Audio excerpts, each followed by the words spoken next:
ചേരുംകുഴി മുരിക്കുംകുണ്ടിൽ കുളത്തിൽ വീണ സഹോദരങ്ങളിൽ ഒരാൾ മരിച്ചു. നീർച്ചാലിൽ വീട്ടിൽ സുരേഷിന്റെ മകൻ 10 വയസ്സുള്ള സരുണാണ് മരിച്ചത്. ഒപ്പമുണ്ടായിരുന്ന സഹോദരനെ രക്ഷപ്പെടുത്തി.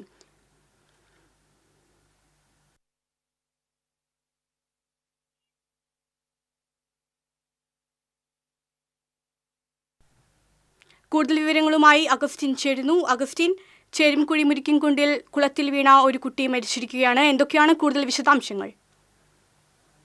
ഇന്ന് രാവിലെ 11 മണിയോടെയാണ് സംഭവം ഉണ്ടായത്.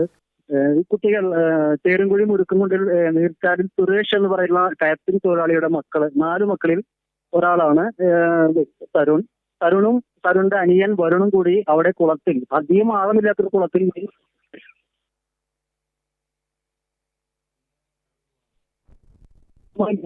കുട്ടിയുടെ നിലവിളി കേട്ട് സമീപവാസികൾ ഓടിയെത്തിയാണ് ഈ കുട്ടികളെ വെള്ളത്തിൽ നിന്ന് പുറത്തെടുത്തത്. അങ്ങനെ ഈ സരുണെ നേരിട്ട് ജൂബിലി മിഷൻ ആശുപത്രിയിലേക്ക് കൊണ്ടുവരികയും വരുണെ തൊട്ടടുത്ത് പട്ടിക്കാടുള്ള ഒരു സ്വകാര്യ ആശുപത്രിയിൽ പ്രവേശിക്കുകയും ആ പ്രാഥമിക ശുശ്രൂഷ നടത്തി ആ കുട്ടിയെ തിരിച്ചു കൊണ്ടുപോവുകയുമായിരുന്നു. എന്നാൽ സരുണിന്റെ നില അതീവ ഗുരുതരമായിരുന്നു.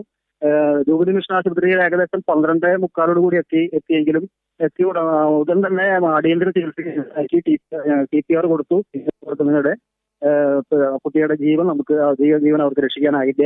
അങ്ങനെ കുട്ടി അവിടെ വെച്ച് മരിക്കുകയായിരുന്നു. 10 വയസ്സുള്ള കുട്ടിയാണ് തരുൺ. ഇവർ പാലക്കാട് സ്വദേശികളാണ്. ഇവർ ചേരുംകുഴി മുരുക്കുംകുണ്ടിൽ വാടകയ്ക്ക് താമസിക്കുന്ന കുടുംബമാണ്. 4 കുട്ടികളുള്ള കുടുംബമാണ് ഇവരുടേത്.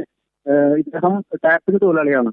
ഒരു കുട്ടിക്ക് മാത്രമാണ് ഇപ്പോൾ അപകടം സംഭവിച്ചത്. മറ്റേ കുട്ടി രക്ഷപ്പെടുത്തിയിരിക്കുന്നതായാണ് നമുക്ക് അറിയാൻ കഴിഞ്ഞത്. എല്ലാം ശരി അഗസ്റ്റിൻ. ചേരുംകുഴി മുരിക്കുംകുണ്ടിൽ കുളത്തിൽ വീണ സഹോദരങ്ങളിൽ ഒരു കുട്ടി മരിച്ചിരിക്കുകയാണ്. 10 വയസ്സുള്ള സരുണാണ് മരിച്ചത്. വിവരങ്ങൾ നൽകിയത് അഗസ്റ്റിനാണ്.